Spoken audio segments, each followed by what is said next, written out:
Welcome back. সকলকে স্বাগত জানাচ্ছি স্টোরি টেলার অনির্বাণ চ্যানেলের সম্পূর্ণ নতুন একটি গল্পে। আজকের গল্প শুরু করার আগে আপনারা যদি চান আপনাদের সাথে ঘটা কোনো ঘটনা আমরা আমাদের চ্যানেলে শেয়ার করি, তাহলে ডেসক্রিপশন বক্সে দেওয়া জিমেলটিতে ঘটনাটি লিখে পাঠান। একটি বাংলা ভৌতিক গল্প, 3টি মোমবাতি। 3 জন এসেছিল, কেউ ফেরেনি চরিত্র পরিচয়। 3 বন্ধু। 3 ভাগ্য। রাহুল সাহসী নেতা, সে বিশ্বাস করে না ভূতে, তার অহংকারই তার শত্রু।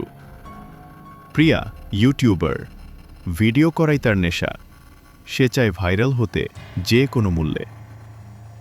সুমন ইতিহাসবিদ, বাড়িটির রহস্য জানে সে, কিন্তু সত্যিটা বলার সাহস পায়নি। আজকের গল্পের নাম 3টি মোমবাতি। উত্তর কলকাতার শ্যামবাজারের গলিগুলো রাত 10টার পর যেন অন্য এক জগতে প্রবেশ করে। গ্যাসের আলো নেই, রাস্তার বাতিগুলো অর্ধেক জ্বলে অর্ধেক নেভে। সেই রাতে 3টি মোটরসাইকেল এসে দাঁড়ালো একটি পুরনো লোহার গেটের সামনে। গেটের মাথায় মরচে পড়া অক্ষরে লেখা রায়বাড়ি 1883। রাহুল হেলমেট খুলে চুল ঝাড়তে ঝাড়তে বলল, এটাই সেই বাড়ি, দেখতে তো ভাঙা গোডাউনের মতো। প্রিয়া ততক্ষণে ক্যামেরা অন করে ফেলেছে। সাবস্ক্রাইবাররা পাগল হয়ে যাবে রে, কলকাতার সবচেয়ে ভুতুরে বাড়িতে রাত কাটানো, এই ভিডিও মিলিয়ন ভিউ যাবে। সুমন একটু পিছনে দাঁড়িয়েছিল, তার মুখটা অন্যদের মতো উত্তেজিত ছিল না। আমরা কি সত্যিই যাব? সুমন ধীরে জিজ্ঞেস করল। আমি রেকর্ডে দেখেছি এই বাড়িটা নিয়ে, 1947 সালে শেষবার এখানে 5 জন ছিল। 3 দিন পরে খোঁজ মিলেছিল মাত্র 2 জনের। বাকি 3 জন। সে থামল। বাকি 3 জনের কোনো চিহ্ন মেলেনি, না মৃতদেহ, না কাপড়, না স্মৃতি, যেন তারা পৃথিবী থেকে মুছে গিয়েছিল। রাহুল হাসল।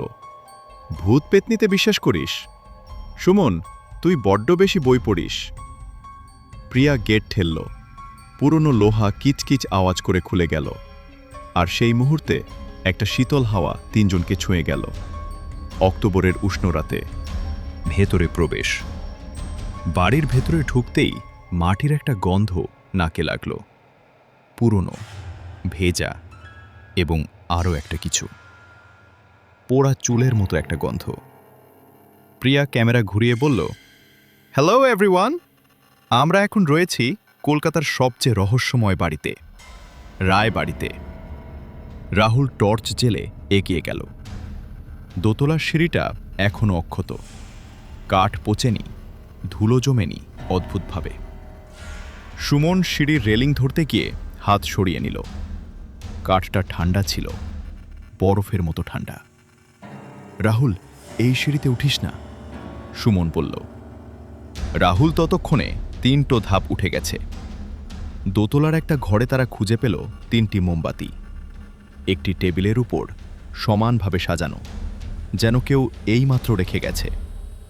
মোমগুলো জ্বলছিল, কোনো বাতাস ছিল না, জানলা বন্ধ, দরজা বন্ধ, তবু মোমবাতিগুলোর শিখা কাঁপছিল, যেন কেউ শ্বাস নিচ্ছে ঘরের ভেতরে। প্রিয়া ক্যামেরা মোমবাতির দিকে ঘোরাতেই স্ক্রিনে একটা মুখ দেখা গেল, একটা মহিলার মুখ। চোখ নেই, শুধু কালো গর্ত। প্রিয়া চেঁচিয়ে উঠল। রাহুল দৌড়ে এলো, কিন্তু ক্যামেরার স্ক্রিনে তখন শুধু মোমবাতি। তুই ঘাবড়ে গেছিস? রাহুল বলল। চল চ্যালেঞ্জটা শুরু করি। 3টো ঘরে আলাদা আলাদা রাত কাটাবো, যে সকাল পর্যন্ত থাকবে সে জিতবে। সুমন কিছু বলতে গেল, কিন্তু মোমবাতির শিখা একসাথে 3টো নিভে গেল। চ্যালেঞ্জ শুরু। রাহুলের ঘর। রাহুল সবচেয়ে বড় ঘরটা নিল। বুক ভরা সাহস নিয়ে সে দরজা বন্ধ করে শুয়ে পড়ল মেঝেতে। ঘুম আসছিল না। ছাদে একটা পুরনো আয়না ছিল। হ্যাঁ, ছাদে ঝোলানো আয়না। অদ্ভুত, আয়নায় সে নিজেকে দেখতে পাচ্ছিল। রাত 12টার পর আয়নায় তার পাশে আরেকটা ছায়া দেখা গেল, একজন বৃদ্ধের ছায়া। রাহুল শুয়ে আছে, কিন্তু বৃদ্ধটি দাঁড়িয়ে, সরাসরি রাহুলের মুখের দিকে তাকিয়ে। রাহুল দ্রুত উঠে পিছনে তাকালো। কেউ নেই, কিন্তু আয়নায় তখনও বৃদ্ধটি আছে। আয়নার বৃদ্ধ ধীরে ধীরে একটা আঙুল তুলল। রাহুলের দিকে নয়, দরজার দিকে, মানে যেন বলছে, পালাও। রাহুল সাহস করে আয়নার কাছে গেল। ঠিক সেই মুহূর্তে আয়নার কাঁচ ভেতর থেকে ফাটতে শুরু করল, কোনো আঘাত ছাড়াই। ফাটলগুলো ছড়িয়ে গেল একটি মানুষের চেহারার মতো, রাহুলের নিজের মুখের মতো। রাহুল চিৎকার করে দরজা খুলে বের হতে গেল, দরজা খুলল না।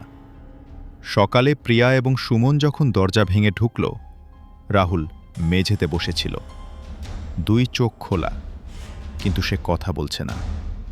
শুধু একটা কথা বারবার বিড়বিড় করছে, সে আমার মধ্যে আছে, সে আমার মধ্যে আছে। প্রিয়ার পালা। ক্যামেরা মিথ্যা বলে না। রাহুলকে দেখে প্রিয়া বুঝল যা ঘটেছে তা স্বাভাবিক নয়, কিন্তু সাবস্ক্রাইবারদের কথা ভেবে সে থেমে গেল। এই ভিডিও ছাড়া যাওয়া যাবে না। সে ক্যামেরা নিয়ে বসে পড়ল পাশের ছোট ঘরে। প্রিয়া ক্যামেরা সেট করে নিজেই কথা বলতে লাগল দর্শকদের উদ্দেশ্যে, কিন্তু একটু পর সে খেয়াল করল ক্যামেরার পেছনে কেউ আছে। ঘরের কোণে একটা মেয়ে বসে আছে, ছোট মেয়ে, সাদা পোশাক, চুল মুখের উপর এলিয়ে পড়েছে। তুমি কে? প্রিয়া কাঁপা গলায় জিজ্ঞেস করল। মেয়েটি মুখ তুলল। তার চোখের জায়গায় শুধু কালো, গভীর, অন্তহীন কালো, এবং সে হাসছিল, একটা হাসি যা হাসি মনে হলেও মনে কোনো আনন্দ আনে না। মেয়েটি বলল, তুমি সবাইকে দেখাতে এসেছো? আমিও দেখাবো, চিরকালের জন্য দেখাবো। প্রিয়া ক্যামেরা তুলে মেয়েটির দিকে ধরল, কিন্তু ক্যামেরায় মেয়েটি নেই, শুধু প্রিয়া নিজে, এবং প্রিয়ার পেছনে প্রিয়ার নিজেরই আর একটি ছায়া, একটু লম্বা, একটু বাঁকা, একটু ভিন্ন। সুমন বাইরে থেকে ডাকল, সাড়া নেই। দরজা খুলল। প্রিয়া ক্যামেরা হাতে দাঁড়িয়ে আছে, কিন্তু সে সুমনের দিকে তাকাচ্ছে না। সে তাকিয়ে আছে দেওয়ালের দিকে, যেখানে কিছু নেই, এবং সে ক্রমাগত রেকর্ড করে চলেছে নিজেই নিজের ছায়া। সুমনের সত্য এবং চরম মূল্য। সুমন একাই বাকি রইল। রাহুল কথা বলছে না, প্রিয়া বাস্তবতায় নেই। সুমন বুঝল এখন পালানোর সময়, কিন্তু সিঁড়ির মুখে এসে সে থমকে গেল।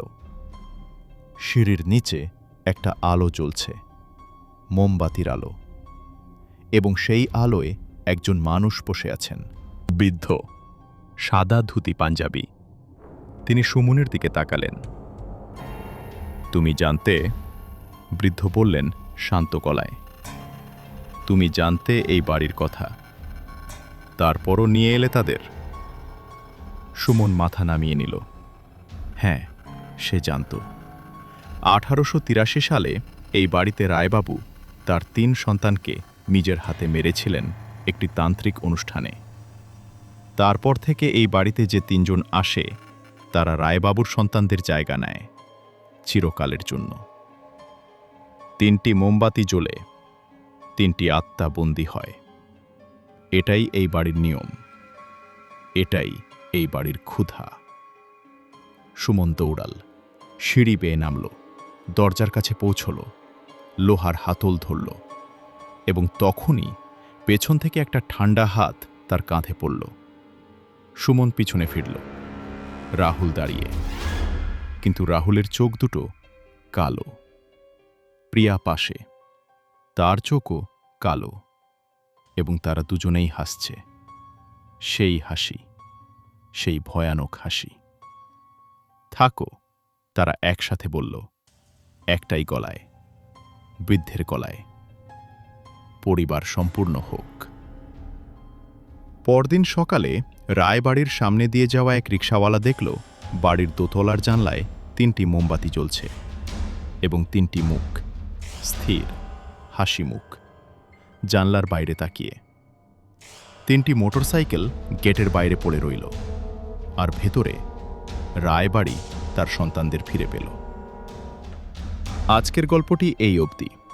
এই রকম আরও গল্প শুনতে চাইলে এই চ্যানেলটিকে সাবস্ক্রাইব করুন।